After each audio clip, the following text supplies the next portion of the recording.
کہ باغ پھلے وہ پھول کھلے، کہ دن ہوں بھلے لوا کے تلے، ثنا میں کھلے رضا کی زباں تمہارے لیے، لوا کے تلے ثنا میں کھلے رضا کی زباں تمہارے لیے۔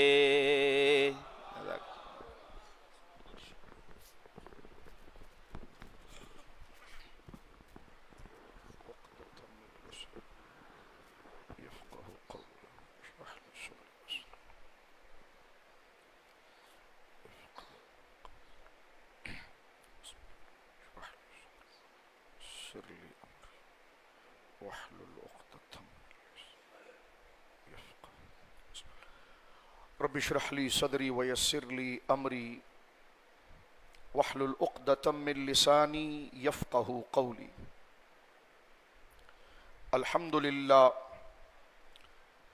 الحمد لله رب العالمين، والصلاة والسلام على اشرف الانبياء خاتم النبيين سيد المرسلين شفيع المذنبين سيد الاولين والآخرين سيدنا وحبيبنا نبينا وكريمنا ومولانا محمد صلى الله عليه وسلم عبده ورسوله بالهدى ودين الحق أرسله، أما بعد فأعوذ بالله من الشيطان الرجيم، بسم الله الرحمن الرحيم۔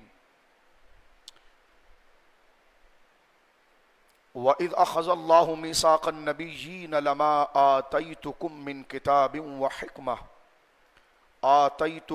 كتاب وحكمة ثم جاءكم رسول مصدق لما معكم لتؤمنن به ولتنصرنه قال أأقررتم وأخذتم على ذلكم إصري قالوا أقررنا قال فاشهدوا وأنا معكم من الشاهدين فمن تولى بعد ذلك فأولئك هم الفاسقون۔ آمنت بالله صدق الله العظيم ببركة إن الله وملائكته يصلون على النبي يا أيها الذين آمنوا صلوا عليه وسلموا تسليما۔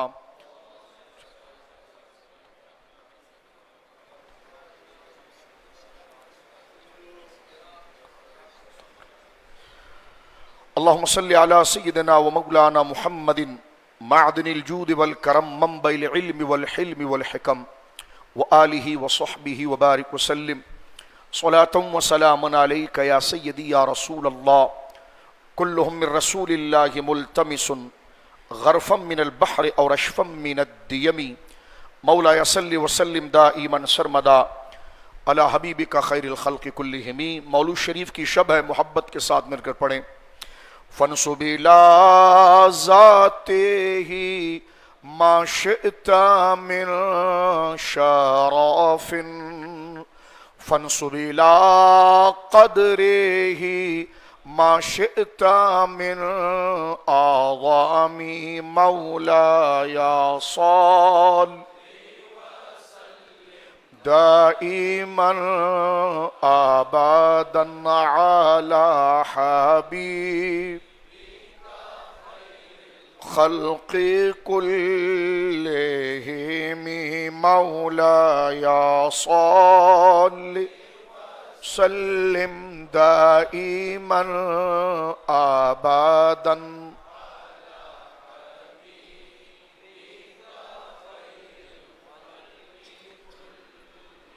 أبان مولده عن طيب أنصره يا طيب مبتدئ منه ومختتم مولاي صل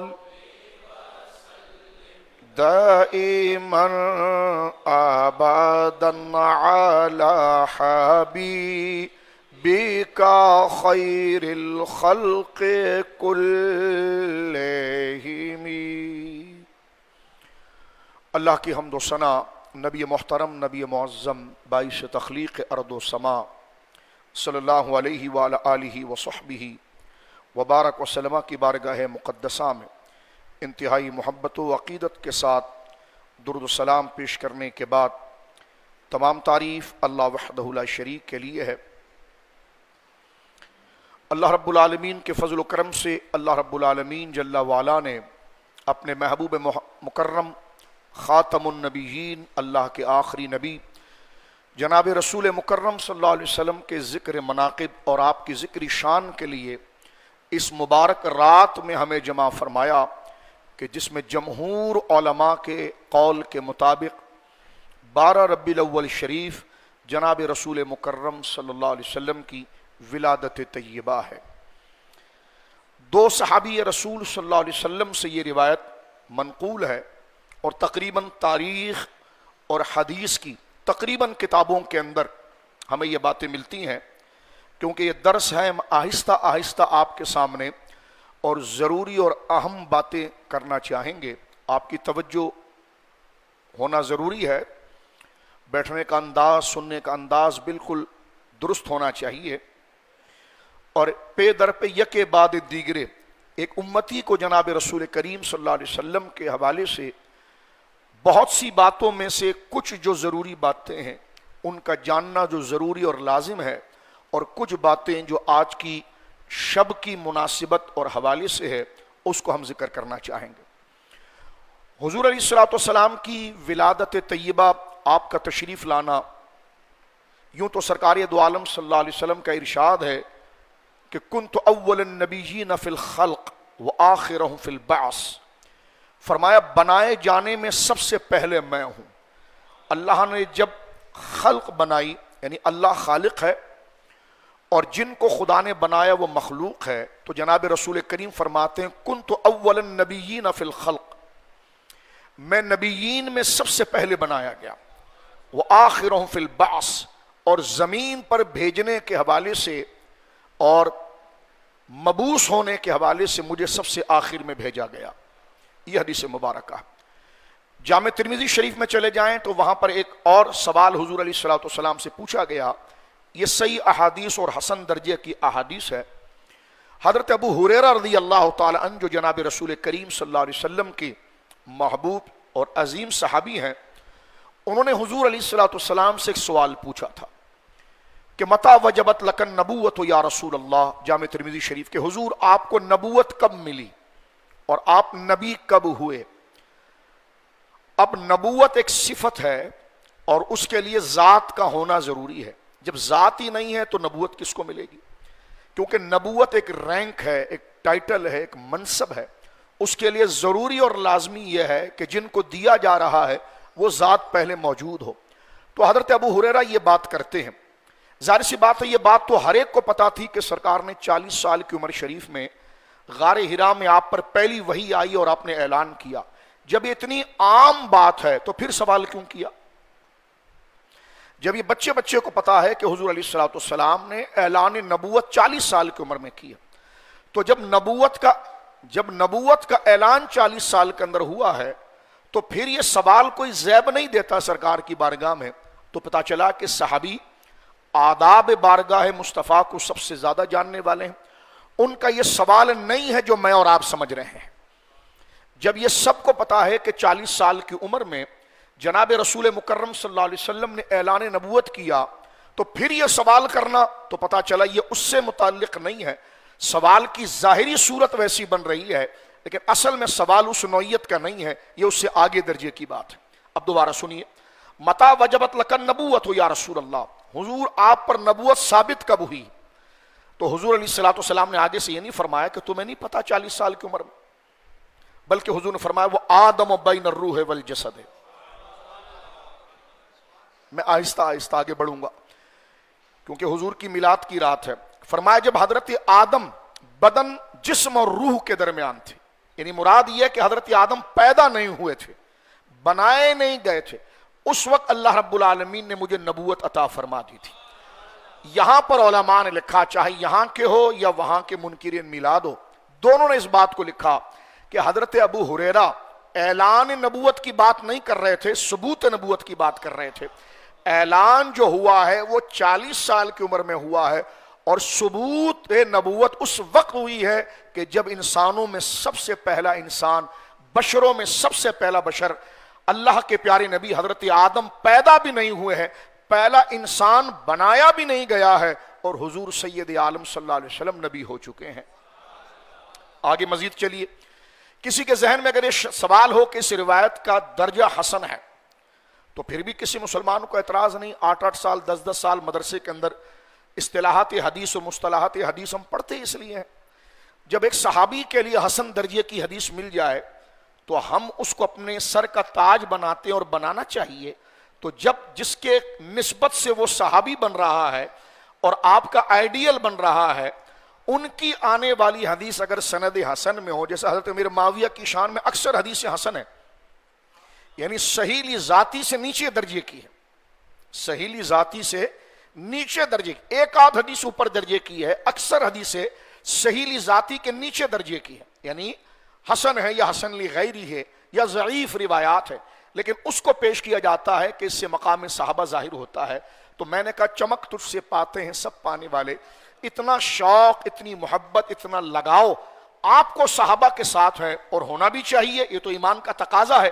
لیکن جن کی نسبت سے وہ غلامی پا کر صحابی بن رہے ہیں، ایسی روایت جب ان کے درجے میں، ان کی شان میں آ جائے تو یہ کہہ کر کنی کاٹنا کہ روایت حسن ہے، بتائیے یہ ایمان کے لیے خطرے کی بات ہے کہ نہیں ہے؟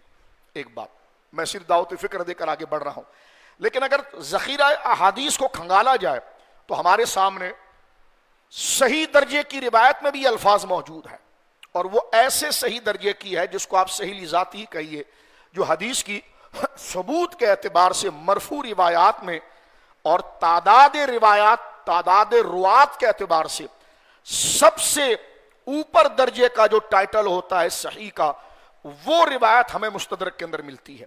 یہی مفہوم وہاں بیان کیا گیا ہے کہ میں حضرت آدم سے پہلے ہوں۔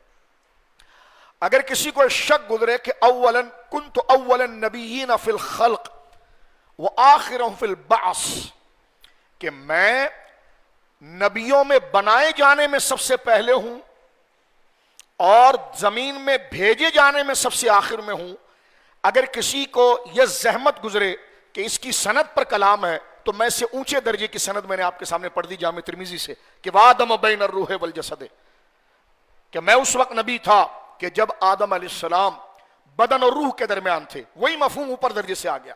لیکن اب بھی اگر کسی کے تشریفی نہ ہو، کیونکہ ہم چھیڑ خانی نہیں کرتے، ہم معلومات فراہم کرنا چاہتے ہیں کہ زندگی کے اندر کوئی شخص مرتے وقت بغض رسول لے کر نہ چلا جائے، سرکار کی عظمت کا انکار نہ کر جائے، کیونکہ فرقہ واریت کا زور ہے، ایک دوسرے کی ضد میں صحیح چیزوں کا انکار کر دیا جاتا ہے۔ تو میں نے کہا فروعات کا اگر انکار کر دیا جائے تو بچت کا پہلو ہے۔ عظمت مصطفیٰ کے آگے آنکھیں چرانا یہ یہودیوں کا طریقہ رہا ہے کہ فتؤمنون ببعض الکتاب وتکفرون ببعض، وہ بعض پر ایمان لاتے ہیں، بعض کا انکار کرتے ہیں، یعنی صحابہ کی شان تو ماننے کے لیے تیار ہو جاتے ہیں، حضور کی شان کا انکار کر دیتے ہیں۔ تو میں صرف تشریفی دلانے کے لیے آگے کو بات کو بڑھانا چاہوں گا۔ مستدرک کے اندر یہ روایت موجود ہے، اور مستدرک حدیث کی وہ کتاب ہے جو امام بخاری، امام مسلم نے جتنی احادیث کو اکٹھا کیا تھا، تو ساری احادیث صحیح وہ اپنی کتاب میں جمع نہ کر پائے، کیونکہ خود صرف انہوں نے 4000 یا اس کے لگ بھگ احادیث کو جمع کیا، تو کتاب ان کی اتنی بڑی ہو گئی اور ٹائم بھی ان کو 16 سال لگ گیا امام بخاری کو۔ تو ان کو یہ ڈر لگ گیا کہ اگر میں یہ 1 لاکھ یا 2 لاکھ صحیح حدیث ہے جو میں نے اکٹھا کی ہے، اس سب کو میں جمع کروں گا تو کتنے والیوم بن جائیں گے اور اس کو پڑھنا بڑا مشکل ہو جائے گا۔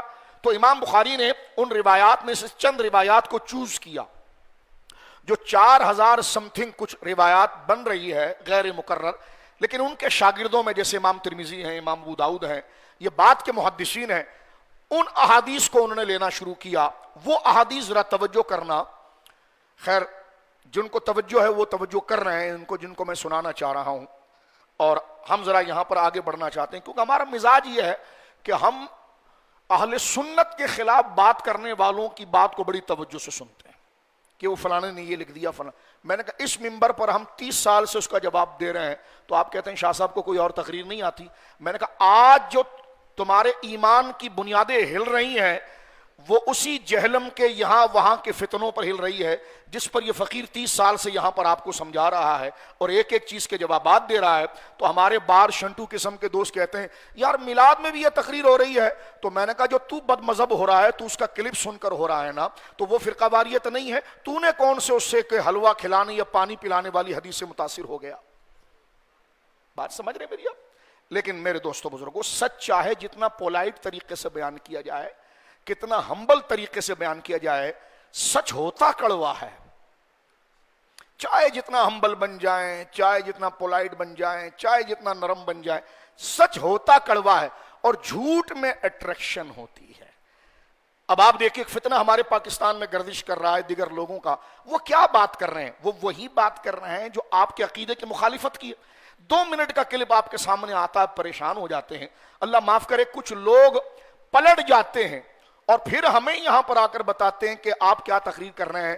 میں نے کہا وہی تقریر کر رہے ہیں پوری اس کے سیاق و سباق اور کانٹیکس میں, اور 30 سال سے یہاں تقریر کر رہے ہیں, اور یہاں پر ہم مرید نہیں بنا رہے ہیں, سنی مسلمان بنا رہے ہیں. یہ ذرا بات کو آپ سن لیجئے. ٹھیک, آگے چلتے ہیں.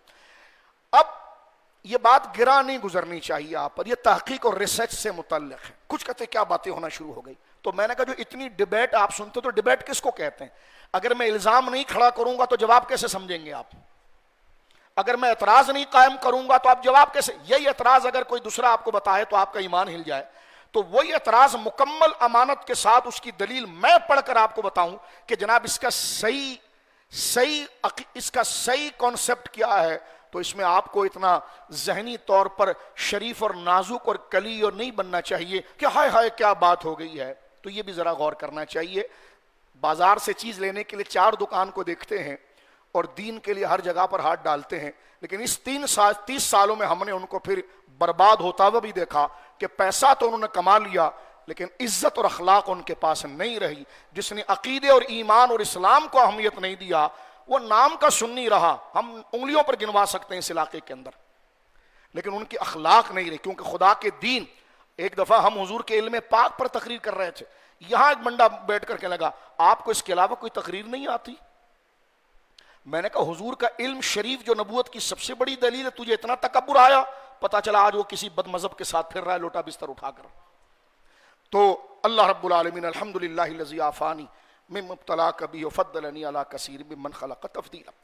یہ ڈانٹ نہیں رہے, آپ کو ایک مقصد بتا رہے ہیں. تو حضور سید عالم کی میلاد کی رات ہے, اس میں ہم وہ فضائل بیان کریں گے جو صرف حضور میں اور کسی میں نہیں ہے. اس کی میں نے بنیاد صرف آپ کے سادہ ذہنوں کے حوالے سے, یقیناً یہاں پر کچھ لوگ بہت زیادہ پڑھے لکھے ہیں, میں ان کا احترام کرتا ہوں, لیکن یہ جو بچے بیٹھے ہیں میں وہاں سے بیسک کو بات کو شروع کر رہا ہوں.